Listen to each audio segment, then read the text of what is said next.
let me ask you this real quick, guys. There are established mechanical practices. There are established steam locomotive practices and standards. Like if I was going to start a museum tomorrow, where would I go? What would I consult? Is this it? Is this the list? The starter kit? I think this is the starter kit.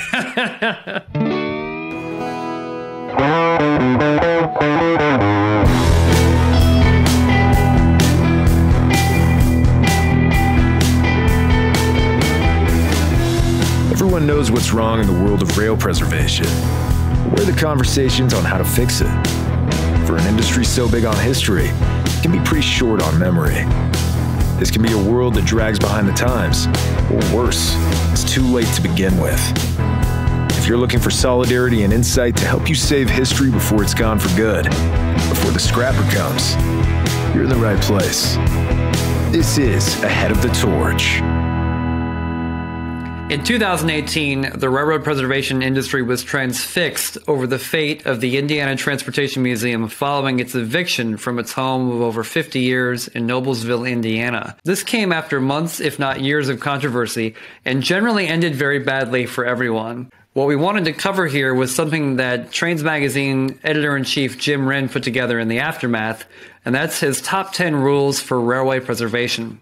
Since several years have passed since Jim offered these in 2018, we wanted to revisit these guidelines and dive deeper, because while they may be universal knowledge, there's lots to unpack that might be relevant to you and your organization. So at the top of Jim's list is number 1, control your house. If you don't own your site, stations, tracks, etc., you are in danger. So gentlemen, what does control your house mean for a railway preservation organization?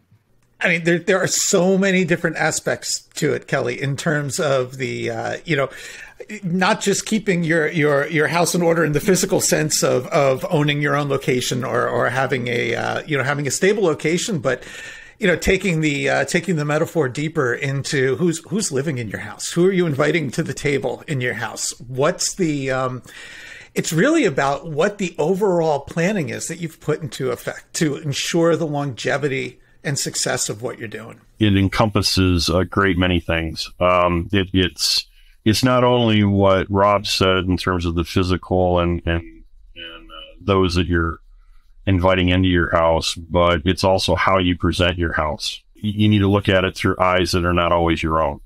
I always run things by through my wife, through others who aren't necessarily into some of these things. You need to be able to present yourself to those that are above and below, the grandchild to the grandparents, and look at it as best you can through their eyes and see how you're presenting yourself too.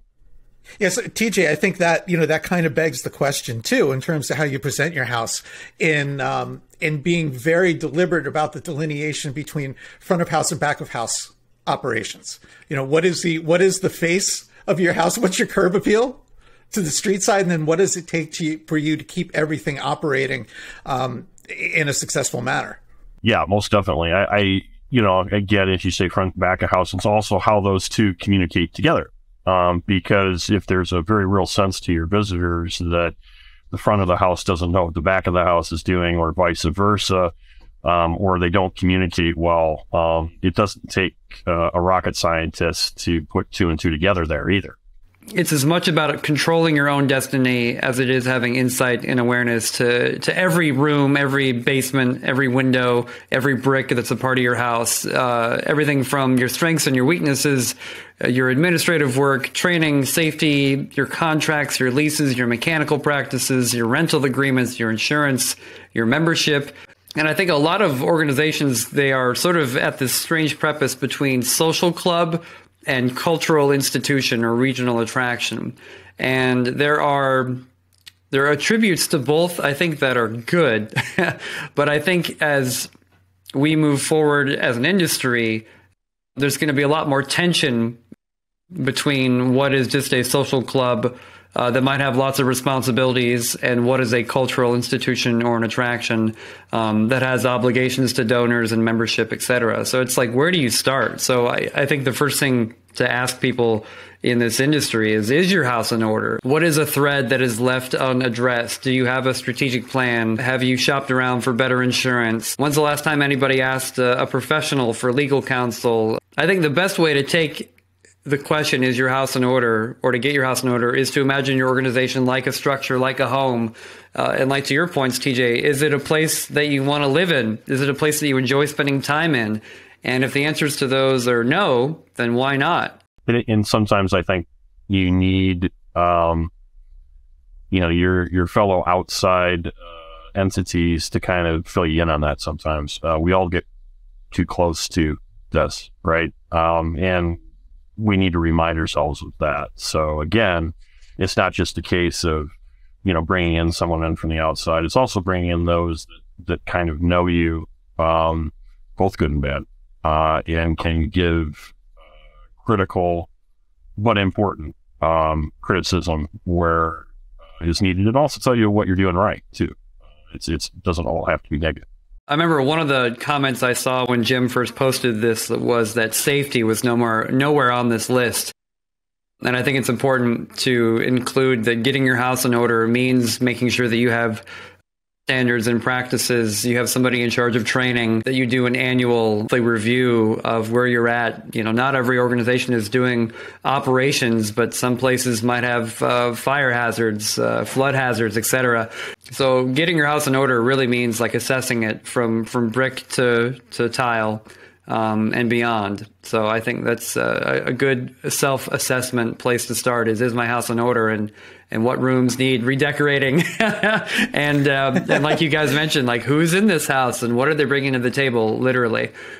And do they know their roles? I think that's, that's something that's easy to overlook, especially when an organization is young and, driven by a lot of enthusiasm and maybe a small group of people. Thinking about the skill sets that you need. What are the specialized skills? Whether it's accounting, whether it's legal advice, can you bring that in-house? But then it's also more about, what each person, the intangible each person brings. So there are some people that don't want to deal with the public, and totally understandable. So don't make them do that.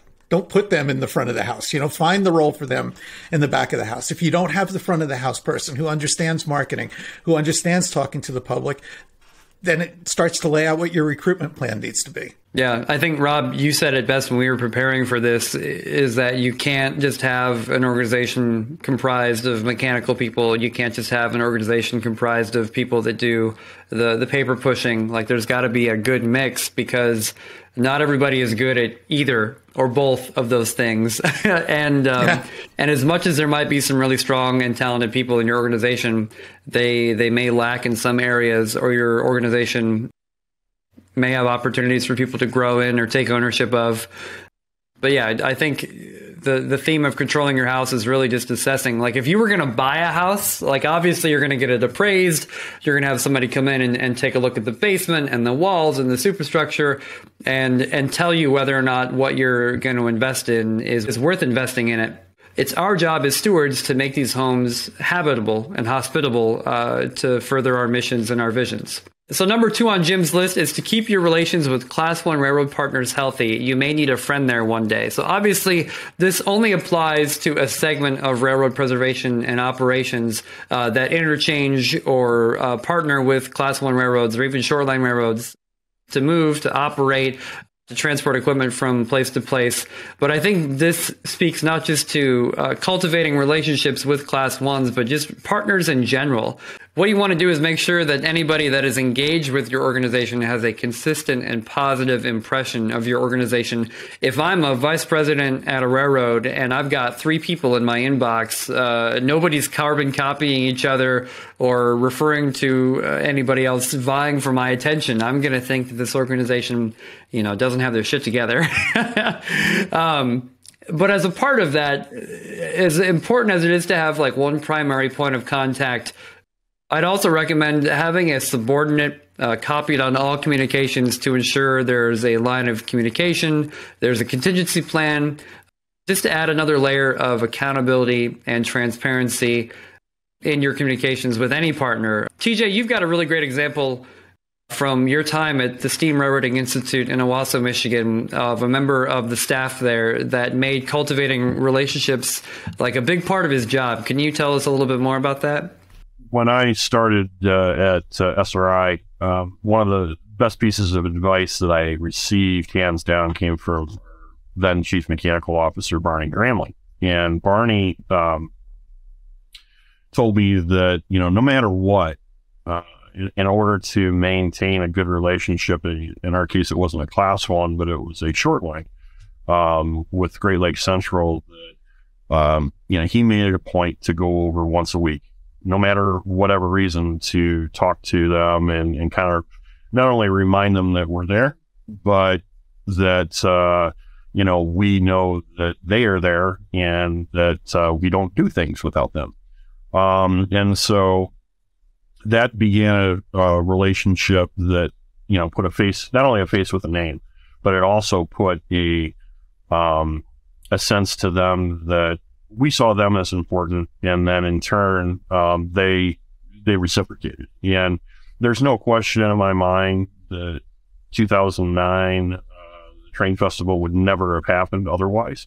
And again, that took developing personal relationships again, as you pointed out, and I said, from, in essence, the back shop all the way up to the boardroom. And so that meant, talking with, at times, their CFO, at times, some of their, in essence, guys on the ground, if you will, and making sure that, you weren't indicating that one was more important than another. Now, obviously, at times, you needed to, in a one-on-one session, do that. But on the same token, you needed to convey that there was an importance that you saw in each person, in each connection that you had. And I tried to stress that to other employees as we moved on. And like I say, it proved vital. That really made all the difference and opened up opportunities that we never would have had otherwise. Yeah, I think a major part of what you spoke to, TJ, is cultivating relationships above and beyond when you're just asking for things. I think a lot of organizations might be in a mindset where they only get in touch with their point of contact or their key person when they need something, which I think is unfortunate. Obviously, like our time, especially in volunteer organizations, is typically very borrowed from real life. We don't always have the time or the wherewithal to send an invitation or a thank you card or a postcard or whatever. But all of that, I think, moves the needle, and it shows that we respect people's time and their humanity and their careers, because a lot of the people that all of us have worked with at the railroad, when it comes to nonprofits and historical organizations like ours, we are a blip on their radar. And that's why it really does boil down to interpersonal relationships, just like the ones that you illustrated, which I think are pretty great. And, I think it's important as a part of developing the relationships to be able to demonstrate to fellow railroaders that you're not just a group of foamers or rail fans. You do have a respect for safety, for professionalism, for mechanical standards, and you're not just there to play train, because they're not there to play train. They might love the railroad industry, but they're also there to move things from point A to point B and to serve their customers and to serve the company. Their job is to keep that place in business first and foremost, and keep their employees employed and their stockholders, receiving returns. And as you say, our job is to turn that around, and instead of looking at us as a liability, see us as maybe an asset. Sometimes is a little strong, but we can be at times that if we choose to stop foaming sometimes and again come back around and realize, okay, and several of us are stockholders.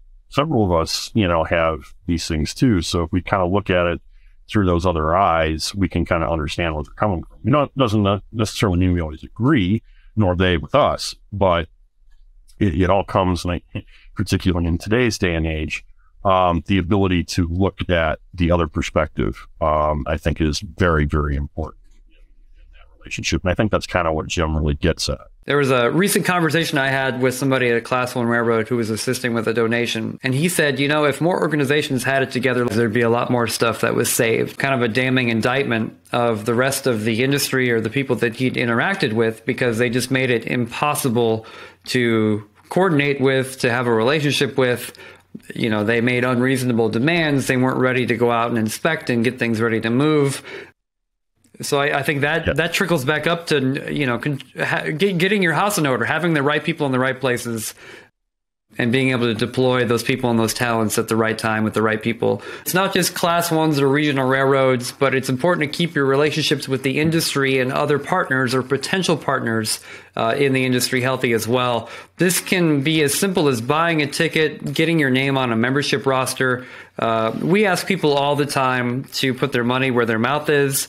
And when I walk into a place, I don't want to be viewed as a contractor or as the guy from the 765. I want it to be known as somebody that's a member, that's given to this organization, that's donated to the cause. And, that might be a relationship that may not bear immediate fruit, but I want them to know that, even though I'm busy going off and doing this thing, I do care. Here's my $20 or whatever. Put me on your email list. I want to know what's going on, and I want to be part of your success. And I think that means a lot to other organizations and lets them know that you're approachable, you're accessible, and you're not just on your own little island caring about your own organization or your own projects. Right. And that, Kelly, you hit on one of the most important things, right? Which is it's understanding the long game. It's not about immediate gratification. It's not about trying to get somebody to do what you want them to do. It's about building relationships to become mutually beneficial.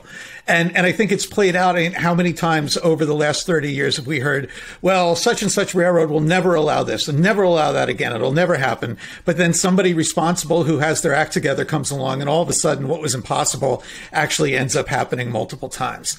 And it's so easy to overlook the fact that that's based upon taking the time to build the relationships up front.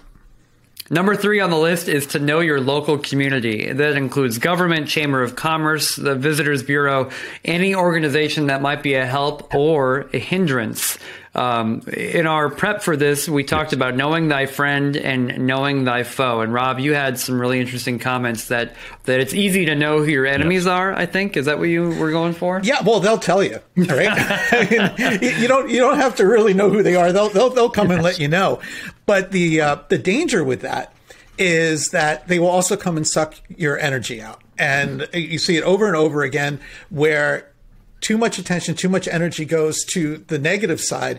And that takes away from your ability to cultivate your friends. That takes away from the ability to build the relationships in the local community that will matter to you. So we have to kind of, draw the line and understand there's going to be critics. There's going to be people who are going to be throwing rocks at glass houses no matter where we go. But our friends are out there and we have to make the effort. It takes time.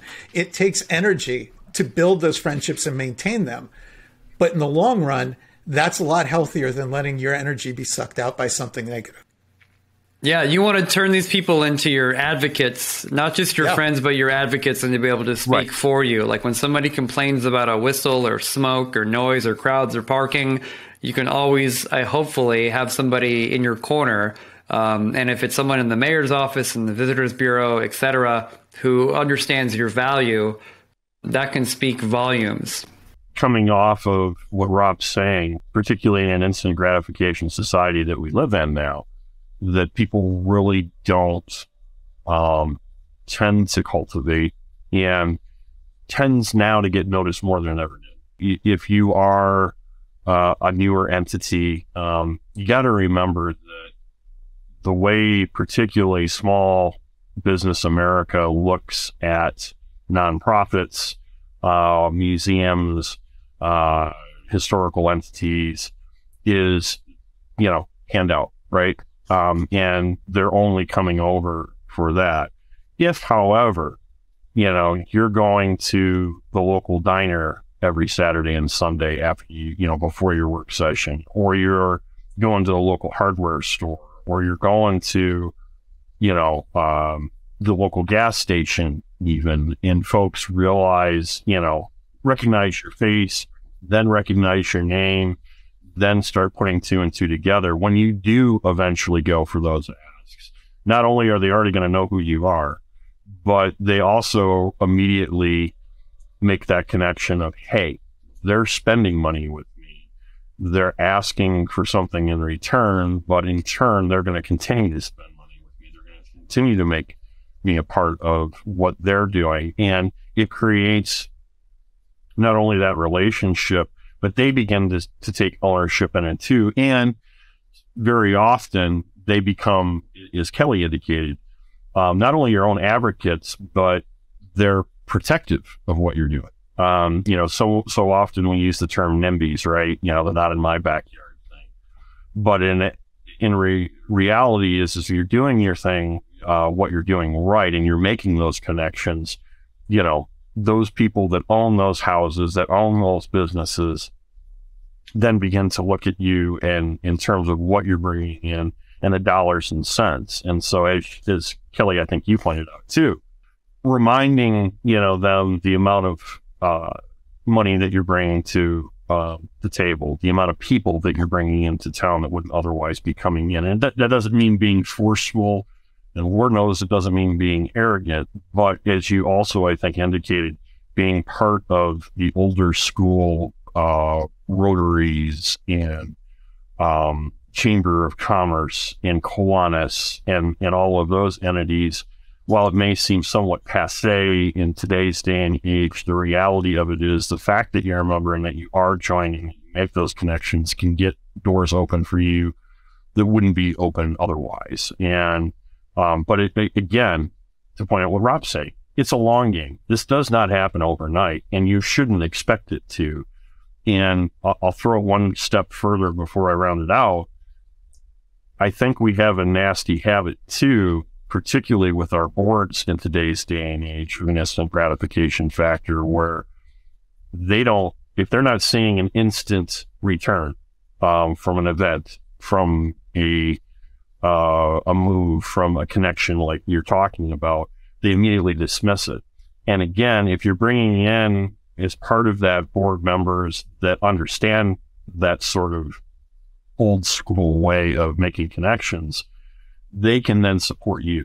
And not only that, make those suggestions for you. And as I think we have all learned through our own board experiences, both, as board members and on the other side, the reality of it is you have to have that sort of level of buy-in from your board so that eventually those board members who turn out replace themselves instead of you having to go out and hunt for them. And the best way that happens is if you already have a good relationship, they already know who you are, they already know the connections, and they want to be board. One of the more tactical recommendations we can make is to issue a press release. Talk about your contributions to the economy. Talk about your volunteer recruitment efforts. I think there's a tendency for a lot of organizations to only issue a press release when they're trying to sell tickets or get people in the door. I think, when's the last time you had a private tour or you asked somebody from the Visitors Bureau to come by after hours? You've really got to kind of work around people's schedules, especially if you're off their radar. You've really got to give them a reason or an excuse to stop by. One of the things that's possessed me in the last decade or more has been to tell people, like, listen, I have the keys to the shop where we keep the 765. Anytime, day or night, you let me know. Like, you need to see it to believe it, because you can hear me talk about it all day long, but until you see it and stand next to it, you won't appreciate it in the same way. This goes above and beyond just posting on Facebook. You can't rest on your laurels. You can't just hope that people discover you. One of the most toxic or self-defeating attitudes that I've encountered in railroad preservation is that these towns and communities have never done anything for these nonprofits. These nonprofits are owed something. It's our job to prove our value and to demonstrate it, and to become assets, and to be viewed as assets, and to be culturally relevant. People shouldn't just care about history because it's history. That's our burden. We already care about it because it's it's from a certain era, place, and time. It's our job to make everybody else into rail fans in whatever way that we can, or at least appreciate it in a way that they didn't before. And part of that is reaching people in places of power and influence in the local community to say, hey, we're here. We're awesome. We're a part of the cultural fabric of your community. We want you to be an evangelist for what we do. And if not, sit on a board, at least tell your friends. And the final thing I'd say on that is, you're talking about that relationship connection with your chambers of commerce and stuff. One other example I'll give, we, starting around 2001 or 2002, Port Huron started doing what we called Be a Tourist in Your Own Town. And it was directed initially, as you might expect, towards the more touristy entities, particularly nonprofits. But it then sort of exploded into also some of the downtown stores, some of the, for lack of a better term, kitschy things that only certain people tended to get into. And as it grew, it kind of took on a life of its own. What it ended up doing is, and again, going back to Rob's long game, it took some time, but within 4 or 5 years, what it ended up doing is people who lived here who wanted to show folks from the outside what our quote town was about, right, would then bring people in specifically during that time to show them the different things. And they were speaking then from a point of knowledge, not just, I don't know about that. I've never been there, kind of a thing. They had been there. They did know. They thought, they told them what was cool, which wasn't always what we thought was cool, right? But they would then spread that word. And so, again, going to Kelly's comment of evangelism, it made all these people different network entries, right? So it was pretty cool. Yeah, and that kind of crosses into Jim's next point, right? Which is having your community know you, which is so important when you can have people that speak for you, speak on your behalf. And there, there's so many different levels to that. Part of it is about building a good relationship with the local media. I'm a trustee with a group that did a railroad related event this month, 6-day event. And we had really great turnout from the press on the 6th day. Doesn't do us any good.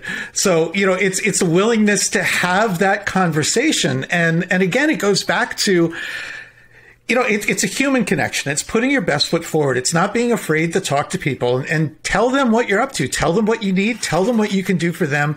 Build these conversations back and forth. When you're talking to somebody from the local paper, say, it would be really great if you could come this first weekend.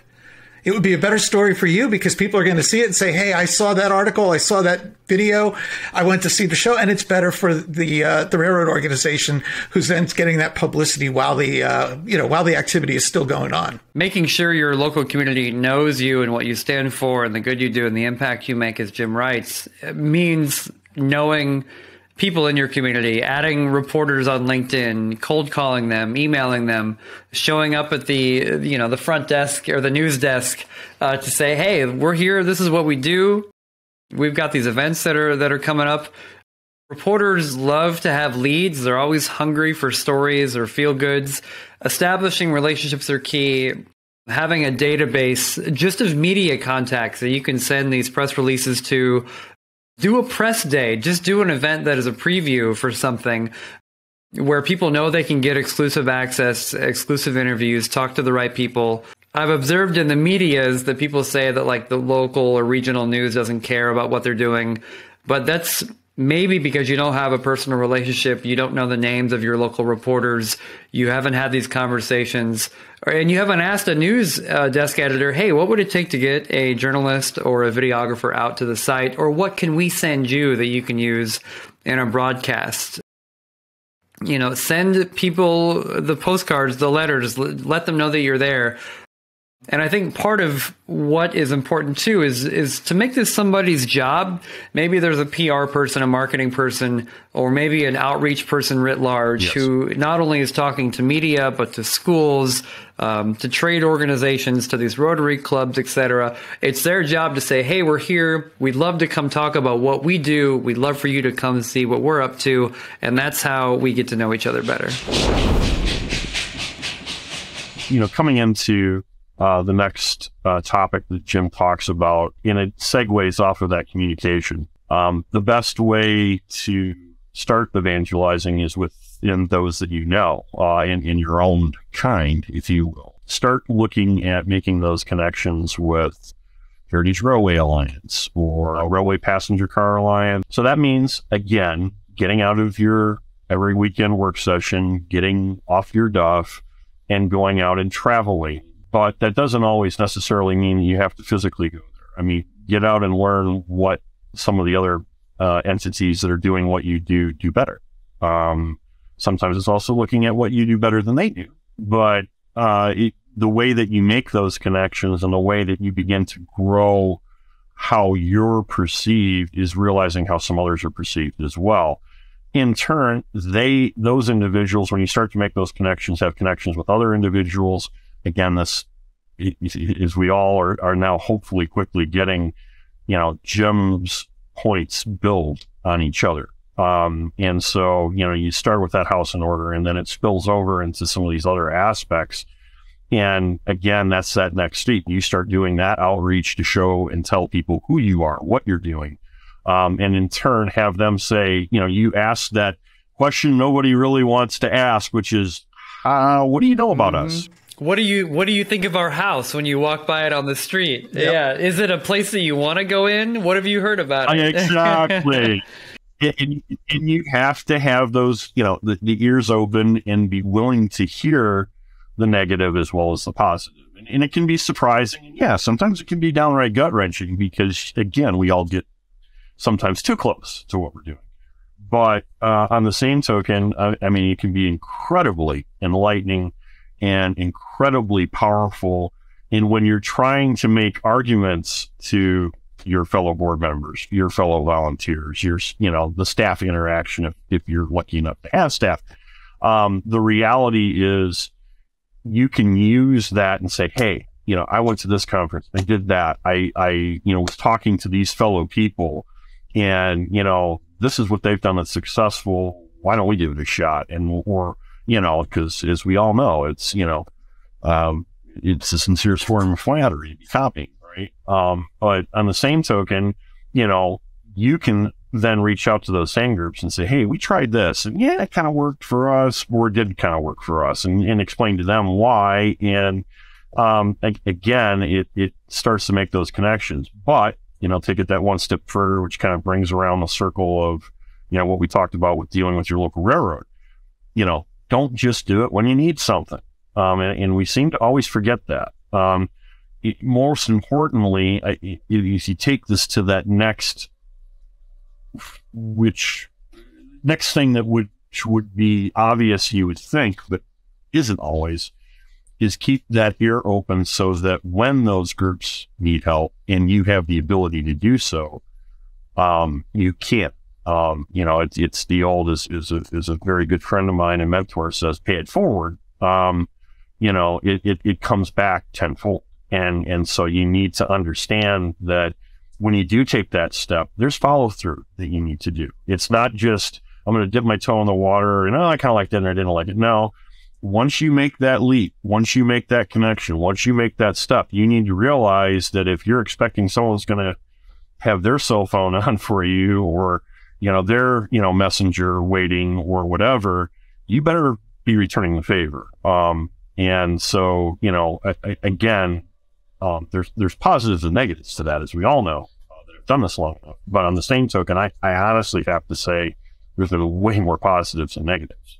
One of the simplest ways to professionalize your organization, and I meant to mention this earlier because it goes back to getting your house in order, is just to have policies and procedures that are documented, that are transparent, that are accessible to people, that they can get on a Google Drive or download from your website.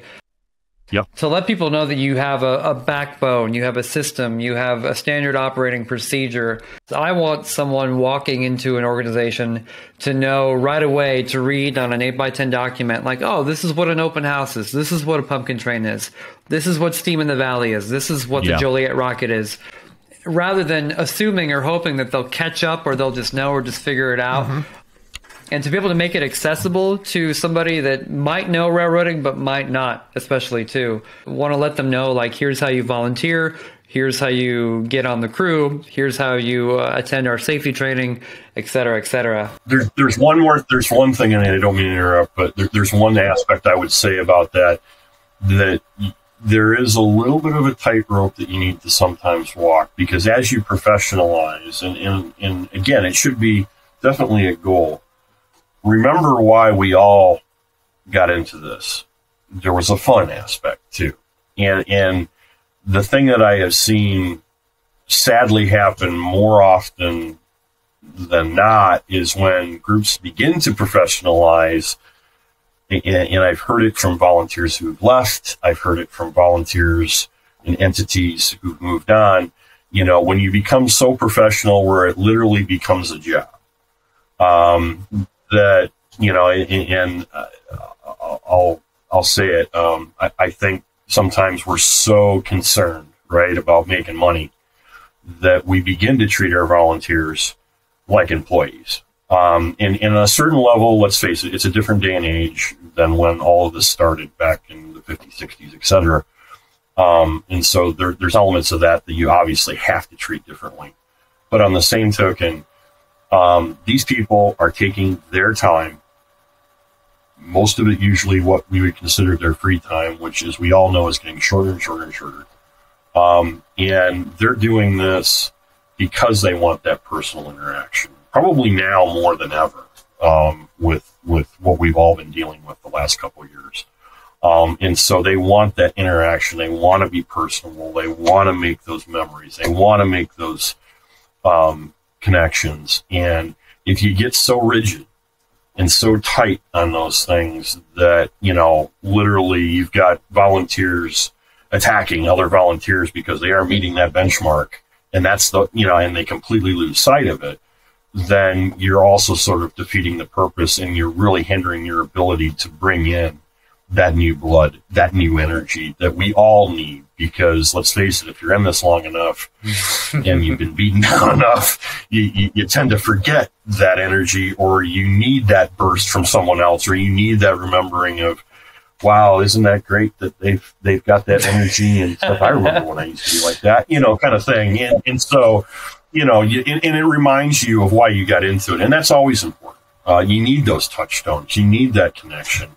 And so, yes, professionalizing, absolutely, particularly when you're dealing with the public, but also you need to give the public a reason to become part of you, right? And if it's fun and it's interesting, and they see the enjoyment that you're having, then they want to become a part of that, right? And I think we get so tied up in this, and again, the last couple of years, because of all the health concerns, I think have only set into that. We need to start, as things begin to ease up, we need to ease up. TJ, I want to unpack a little bit of that, because I agree with you. I think there can be a degree of gatekeeping that happens when you have so many onerous policies, procedures, rules, ramifications, whatever. You've got to spend 400 hours on a locomotive before you're, a student or qualified on X or Y. I think the flip side of that, too, is that a lot of people, maybe not a lot, but a degree of people in our industry become a part of organizations or efforts because they are looking for an escape from the real job.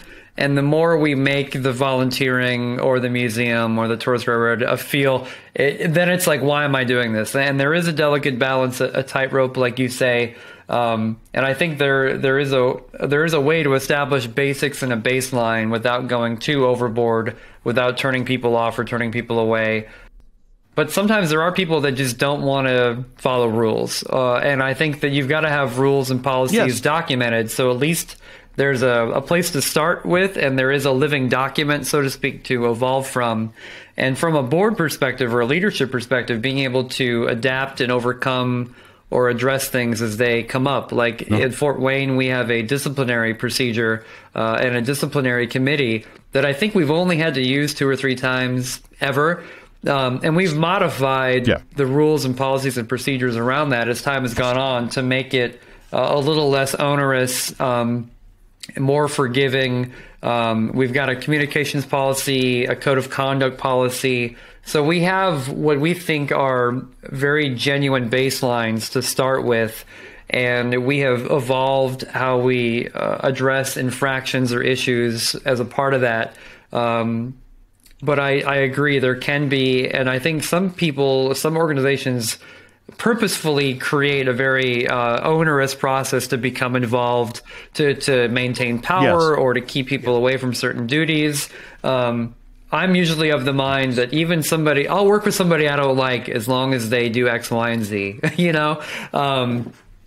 I know we're off track with networking within the rail preservation community, but I think this is a part of being a part of the community means being respectable, being professional, being accountable, being transparent, and being a group that other entities want to associate themselves with. If you're a group with a bad reputation or people that are off the reservation, and that goes back to policies and procedures too. Like, do you have a social media policy? Does your social media policy say that people can speak on behalf of your organization? All of this kind of goes back to building the house, right? Maintaining it too. So I think Jim knew what he was doing when he put this list together. Number 6 is to manage your collection. A balance between ambitious and realistic is desirable. This is a topic that resonates with everybody in Ahead of the Torch because we want to save all the stuff. And the stuff we do save, we want to make sure that it is taken care of. It's part of telling a story. But to be able to, I think, really be effective at that, we've got to know what is the story that we are telling as museums, as institutions, as nonprofits. And if you don't know the story that you're telling, start over. You've got to ask like really long, hard questions about what makes sense to keep or get rid of or acquire. I've been involved in several acquisitions and several deaccessions, and there are so many emotions wrapped up into these pieces of equipment. And I think it's possible to be objective and still be emotional, and for there to be like a middle ground. And I think this also speaks to having policies and procedures on how to deal with equipment or offers or donations. If somebody's going to drop a coach at your back door, is that a coach you even want? Is it a coach that's relevant to your mission and vision? You know, and your mission and vision hopefully are your North Star that help guide and inform some of these decisions. And if they aren't your North Star, then they should be. And I think this has a lot to do, too, with like knowing thyself, knowing thy audience, knowing your market, knowing who you are. What's your identity? Are you a museum, a railroad, a cultural attraction? Are you both? Are you juggling? This kind of reckoning with equipments and collections and estates, I think, is just going to increase. We are in the midst of this generational shift. We are going to see more estates, more collections come up for sale, come up for auction. There are going to be as many more pieces available as there will be many more pieces that are, I think, subject to scrapping or to 11th hour saves. And we've got to be ready and able to react to those circumstances. But all of that comes back to like having this balance that Jim talks about between what is ambitious, what is realistic, what is sustainable. Well, I would say that in Rob's come at this several times over the last couple of years. In of course, this immediately came out, as we talked about, out of ITM. But we're now at a point where, the days of saving something off the deadline or a retired piece of equipment, while, again, there's a few of them still out there, those days are pretty much gone at this point. You're not going up or calling up your local railroad or your yard master or your train master and asking for something that's been sitting out in the back 40 anymore. Now the back 40 is the museum or tourist railroad or whatever that started back, in 1960 and grabbed everything they could and really didn't think much about other than, ooh, shiny, and grabbed it, or ooh, rusty, and grabbed it, and then nothing ever happened to it again. Or worse, and all of us have seen this, those pieces then became storage entities for more stuff, right? So, it was that wood boxcar then got filled with parts from the local scrapyard, or all this paperwork from the depot that just got torn down, or whatever. And none of that was really cataloged or given, a chance to make its own relevance, right? And so it just continued to deteriorate. And then, in essence, the museum becomes more a scrapyard than it becomes really a museum. We're going to see, I mean, we're already seeing it, but I think it's going to continue the rise of the role of the individual in preservation, right? The person who just stands up and says, you know what, I'm going to be the person who saves whatever it may be, saves that boxcar, hopefully boxcar, because we need more boxcars saved. But, boxcars, yes. But there's also, I think we have to come to this understanding, and it's something you and I talk about a lot, that a lot of what we're going to be saving, we're actually going to be the second or third person who saved it. And that sense of stewardship and that, there's a lot of backlash on head of the torch whenever something comes up and says, we got to act on this in a week or else it's going to be scrapped. And nobody likes to have those deadlines come up and it always ends up, raising the ire of folks. But the reality is that that's going to keep happening more and more and more. And, not just knowing what should be in your collection and what shouldn't, but keep a list. Keep a realistic list and be ready. Yes. Money in the bank. So when that piece does come up, you're able to act. And who knows how things are going to hit the market going forward. I mean, we've just seen two really kind of, I would say unprecedented things hit the marketplace just recently with the Iowa Pacific situation, and all of a sudden all that equipment being on the market. Now you've got the next step of the Fred Kepner collection and that equipment all being on the market. Yes.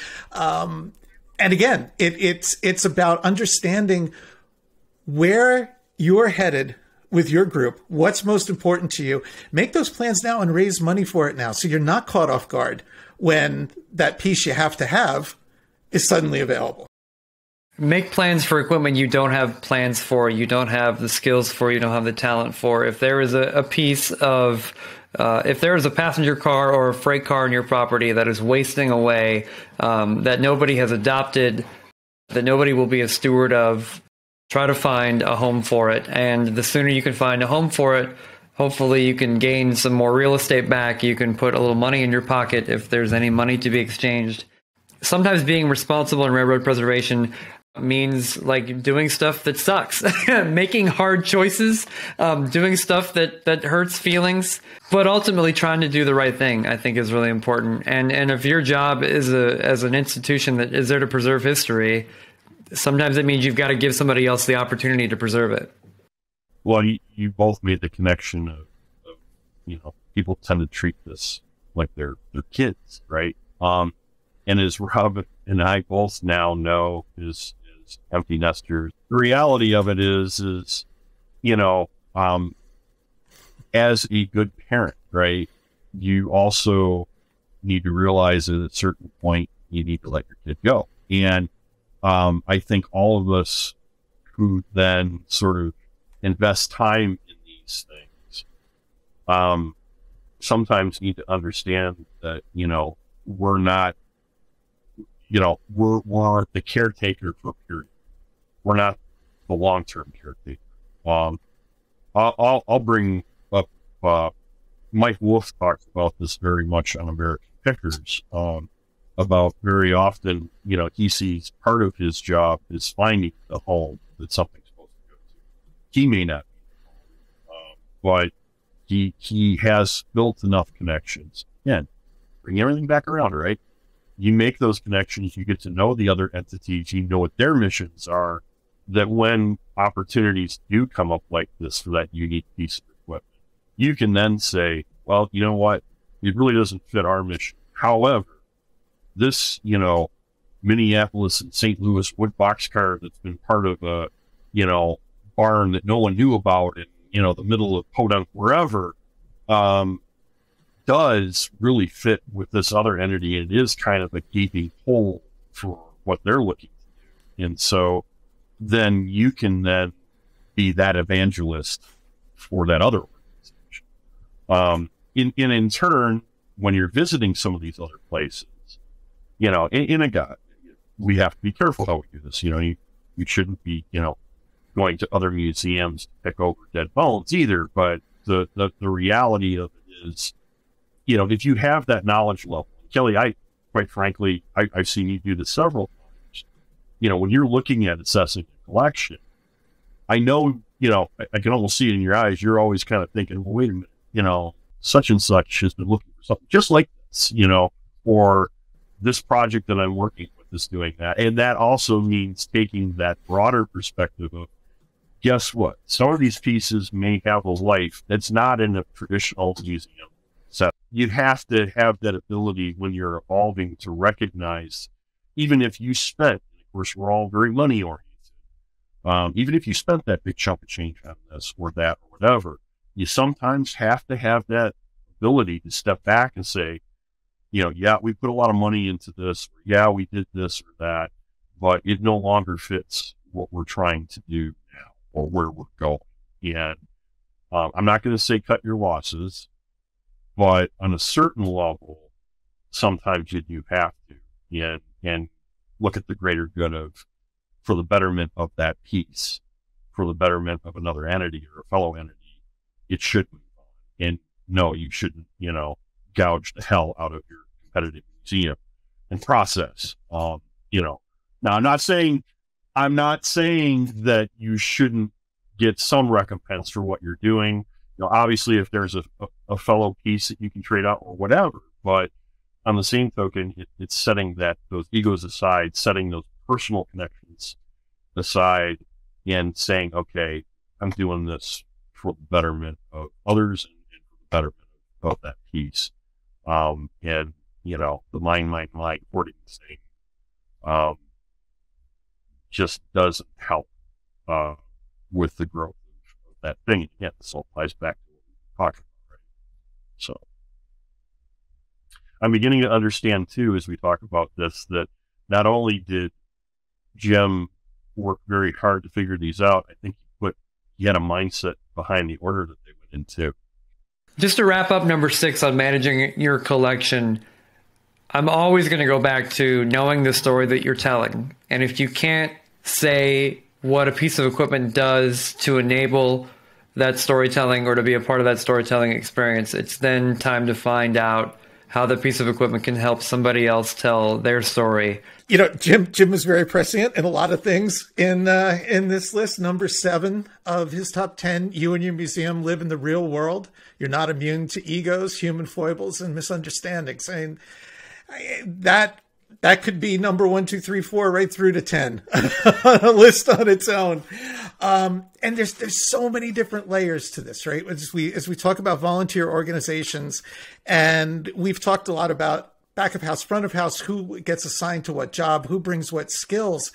But there's a point about this too, where it's not just the interest in railroading or the interest from a hobby aspect or even a professional aspect that comes into play, but it's everything else that makes us us. So we bring in all our tastes from the outside. And, lately, obviously, I think it's been a hot discussion around divisions around politics and things like that. And your members are going to have these. But the key thing is that you can't allow that to become what colors the organization. And there are both very practical reasons for that. If you let a nonprofit get too politically oriented, you jeopardize your nonprofit status. But there's also the other side of that, which is people are coming to you for a reason. They want an experience. They want entertainment. They want to learn, whatever the end goal is. They're not coming to hear about somebody's personal picadillos. Right? They're not coming to hear about whether it's something external or even somebody who's just going to complain about the property or the locomotive or the GM. They don't like this volunteer. I mean, I can't tell you how many times I've heard volunteers throw other volunteers under the bus in front of the public. And that's where, when we talk about professionalization, where you need it, where it can become too much, this is an area where it's hard to get too much of it. When you're thinking about, what are we actually showing to our visitors? What is the face of this organization? What is the feel that people are going to get? What are they going to remember? I will never forget seeing an incident with a young child at a meet where there were steam whistles being blown, and the kid was having a blast blowing whistles. Probably a little too much, a little too long, a little too loud. But instead of the person running the display coming over and teaching about whistleblowing and, here's how you do it and here's what it means and everything, he shut the valve off on the steam pipe and went to his car and lit up a cigar. And I think, boy, you know, that's when that family leaves this organization's property, that's what they're going to remember. Yep. I saw a conductor on a holiday train yell at a kid for jumping off a step of the car they were getting off of. And there was a right way to correct that behavior and a wrong way. But yelling was not the thing. And as you said, Rob, that'll be the thing that sticks in their memory. It'll be the first thing in their Yelp review, their Facebook review, like, oh man, that one guy was awful. And what we have to, I think, appreciate too, and again, this is a self-defeating attitude that I think a lot of places have, is they think the public doesn't care. They say the public doesn't know any better. It's our job to make them care. It's our job to teach. It's our job to make them know and let them know. There are so many things that people are going to be ignorant of, and we have a really great opportunity to correct behavior, to educate, to entertain, and to do it with professionalism, with compassion, with an understanding that we are constantly talking to people that have no idea about railroading, and it's our job to let them in on that world that we love and that we covet. I think a big part of understanding the world that we live in is just asking people, like, where are they coming from? What are they here for? What are they interested in? Doing surveys. Something I love doing is surveying customers and members too of organizations to understand, to get a read on where everybody's at, and to make sure that we might be serving 90% of people well, but what can we do that's 5% or 10% better? Or what are we completely overlooking? Or what is a good suggestion that maybe hasn't come through the normal pipelines that we can look at a little bit more? One of the things that's always frustrated me is how much time is spent on table stakes, on lawnmowers, on kitchen tiles, on bathrooms. And I always whisper under my breath, like, is this really a board issue? Is this really a thing that a board should be concerned with? Yeah. Because there are so many more important things that should be addressed and grappled with. Ruben count. Yeah, get out of the weeds, man. Like, are you a social club or a cultural institution? And there is a time and a place for the weedy conversations or the conversations about the lawnmower. But man, have those beforehand. Have those later. Like when you have the full attention of your membership or your board, make that time as bold and as brief as possible. And again, coming around to the segue that you were talking about of living in the real world, we've all had a giant wake-up call the last couple of years of the real world and how it has that influence on us, right? In some ways, it's forced upon us, and in other ways, it's how we react to it, right? And so that's part of this as well. There will be things that happen to you that you have no control over, or very little. And how you react, both for your own organization, your volunteers, your staff, what have you, but also how the public perceives how you've reacted to these things, is absolutely vital to your survival. And, you know, as I say, we need no other reference than how COVID and all of its iterations have deeply changed us. Rob, you said it yourself, you know, we all have become so polarized on certain things, particularly in political perspectives. And because of that is now part of the real world that we have to be aware of and on a certain level deal with. But on the same token, I think we've forgotten that, and maybe this is the ubiquitous Disney aspect of it, right? Or the rose-colored glasses. We can be that escape. We can be that thing in place where they can get away from all that stuff that they hear, or all that, you know, negativism that they see, and they can go and enjoy and get away from the things. And it's where the nostalgia actually becomes a positive.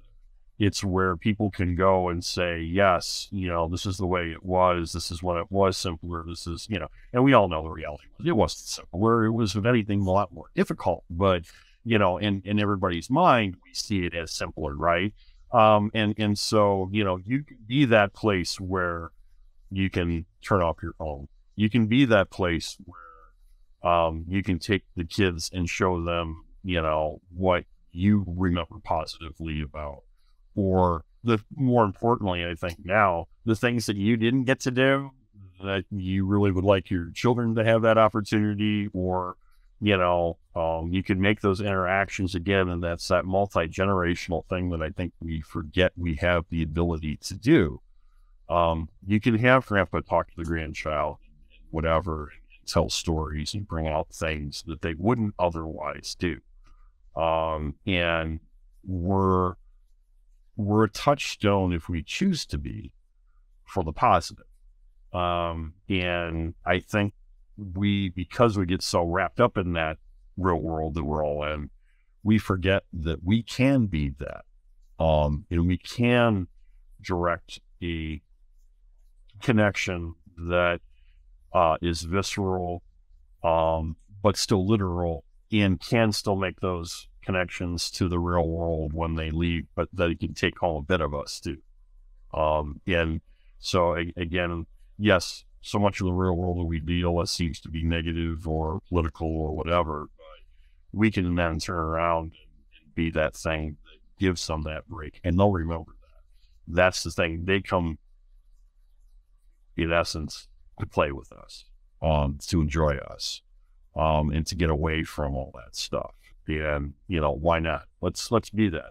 Let's take that, again, sort of Disney mentality sometimes to what we're doing. And I think sometimes you got to remind your volunteers, it's always that golden rule thing, be that, that person that, you wished you'd see, or that you wished you interact with. Right. And it's a lot harder for all of us to do now, no doubt about it. But sometimes when you make that step, you never know that connection can be literally life-changing or long-lasting in ways that you had no intention, but you still have.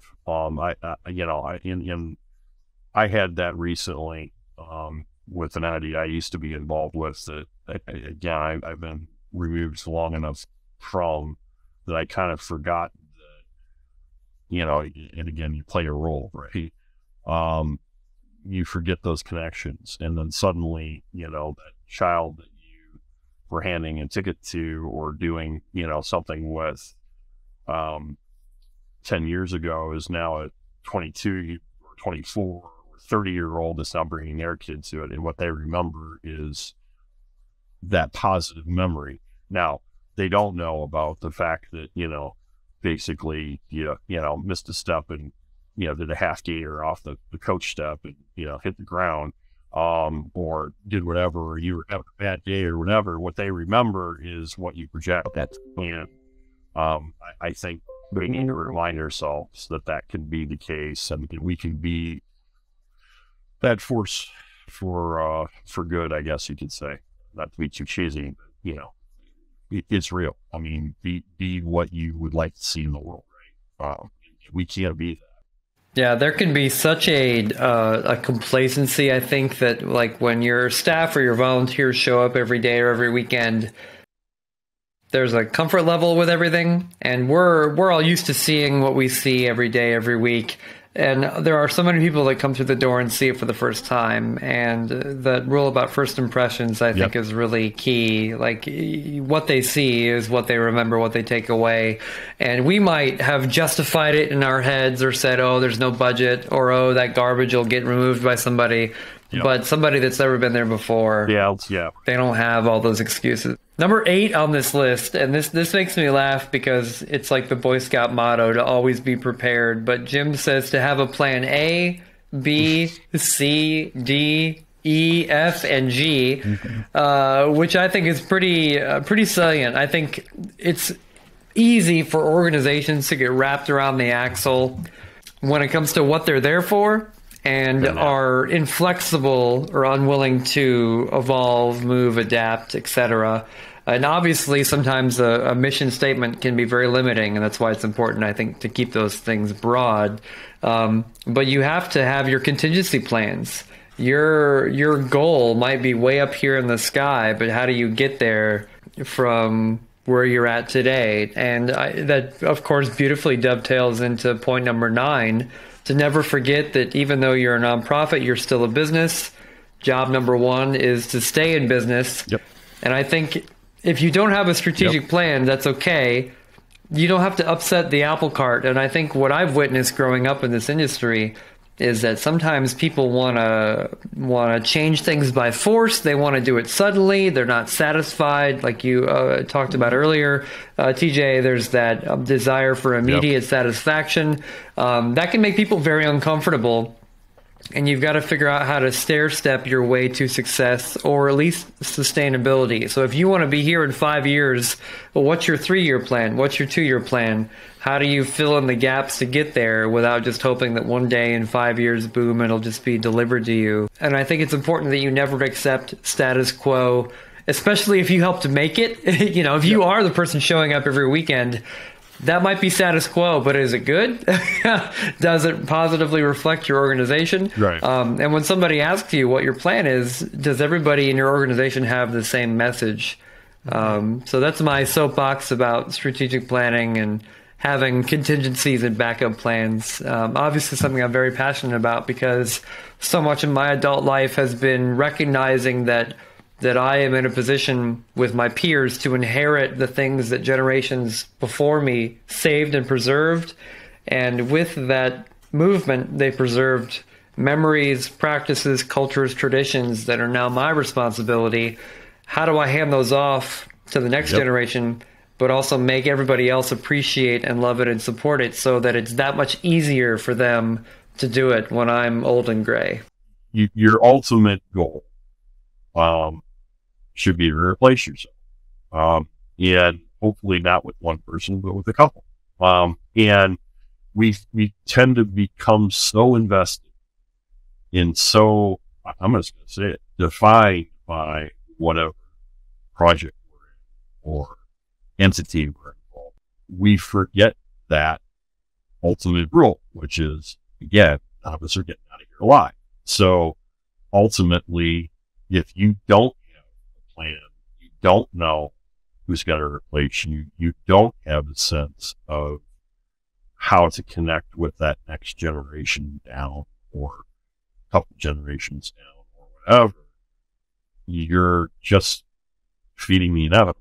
None of those folks that did that first massive initial emotional driven, visceral driven interest to preserve so many of these pieces, these buildings, these what have you. None of them were doing so initially just for themselves. What happens over time, and part of the term, it gets bastardized, is you make it such a portion of what you're doing that you forget about everybody else, and you forget about that connection, and you forget about how to connect, and you forget about how to make that next step.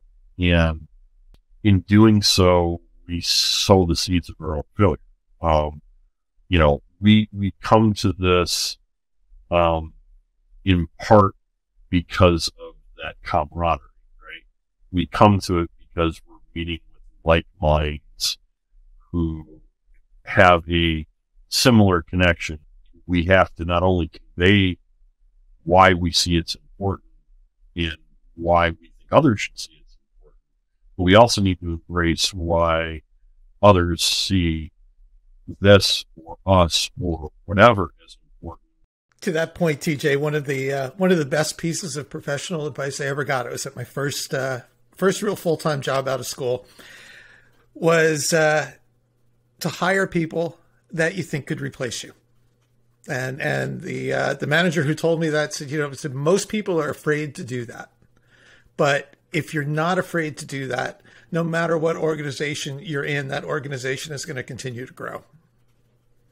And I think that's really, what we're talking about is not just attracting new people, not just attracting younger, but finding the ways to and this really, I mean, to the point earlier, it's so brilliant the way Jim laid all this out, because this is all about the same lessons under knowing your community and your community knowing you and getting your house in order, right? It's you need to find and cultivate the people that will replace you. That's part of that 10-year, 15-year, 20-year planning. Item 10 from Jim Wrinn is to always remember you are there for the visitors. This is a topic we have touched on several times. The word for this in our world is customer experience, or CX. And I want everybody listening to learn this phrase and to use it to motivate and drive everything that you're doing, because so many places, like we've touched on, are complacent, that when people walk in the door, it's almost like they are uninvited or they're infringing. And if you aren't greeting your visitors or going out of your way to engage people or simply saying thank you, we're going to need to talk. I was on vacation a couple of years ago, but I decided to take a day or two to go visit some of the railroad attractions in the area. And I walked in, and you would have thought that I was like an uninvited guest. Not a single person said hello, greeted me, asked me where I was from, what brought me in today. I literally walked around like a ghost. You're the adults walking into the Dexter Lake Club. Yes. Maybe I smelled, I don't know. But it immediately colored... It immediately colored my experience of that place, even though I was generally interested in what was going on. We are there for those people that are walking in the door. Yep. So customer experience should drive everything that we do. It should be intentional. And this should be an area where we do sweat the small stuff, because attention to the customer experience, to me, in my opinion, has the greatest capacity to move the needle. Like for me, when I walked into that museum and nobody said anything, I was less likely to buy anything. I was less likely to leave a donation. I was less likely to ever come back, because I saw and did everything that place had to offer. So customer experience should be like the number one thing that's on all of our minds, especially for places that we might think, I think a lot of places think they might be above it. If you are at your shop every week or every day during the week, and you are, putting in 70 hours, 60 hours, 40 hours, whatever, you think you're already contributing, and you are. But if somebody walks in and you're an asshole, you have just undone every contribution you've made to that organization by making someone devalue your work and what that organization stands for. So you go right back to number one, get your house in order. It's know thyself, right? If you do know that there are, volunteers that may not necessarily be the best with the public, that doesn't excuse them completely, but on the same token, if they are uncomfortable in that situation, pair them with somebody that is more comfortable, so that if a visitor comes in and asks them something, let them play the defense, right? Let that person be that connection. And so, not only does that help your volunteer feel more comfortable, but it also makes your visitor feel like they're more interactive with. And again, I there's times where I've often wondered, especially, again, you see another organization before you see it in yourself. Again, back to number one. But you say, man, if they just paired that person with that person, you could make those connections. I think we're seeing a resurgence of it. We're certainly seeing a resurgence of it in the heritage railway business. Was it one of Dennis Livesey's pictures that I saw just a week or two ago of the entire Everett crew coming out of the station of Hollidaysburg to wave goodbye to each excursion. Yep. Such an easy thing to do. But what impact? And they literally have conductors on their crew called show conductors, and they are there to check boxes as a part of that customer experience. They are there for photos. They are there to stamp the ticket. They're there to say all aboard. So everybody on that train has a consistent experience, no matter what class or car or seat you're in. Everybody's got their own conductor, and that's part of that memory. And there is a degree of showmanship, of entertainment, and I know that some of those capabilities will differ from group to group or place to place, but that is what moves the needle for people. It's what makes the difference. We are in the business of not just preserving memories, but making memories. And the only way to do that is to get people inspired and happy, to educate them and entertain them. That's what we're there for. Like, obviously, Jim had some pretty specific logic in putting this list together. So this is the top 10 rules for railway preservation revisited by Ahead of the Torch. And what we're hoping is that if you are an organization that is already doing all this stuff, great. It's validating. You should be rewarded. You should be applauded. If you're an organization that is struggling with a few of these items, we hope that some of the advice and the tactics are helpful. But if you've got your own advice, if you've got your own stories and perspective you want to share, make sure to leave it in the comments below. We're going to celebrate and recognize some of the best advice that comes through Ahead of the Torch as a part of our content on our website, on Facebook, and in future episodes as well. TJ, can you tilt your thing or if you're tiltable, just so you can get a little less headroom on your Underwood typewriter? Yeah, let's stop. Oh man! All right, cool. Before we close out, we wanted to take a moment to recognize our friend Jim Wrinn. Jim wrote these rules in 2018, and we actually recorded this conversation in 2021. It's telling that Jim's advice remains not only salient, but prescient.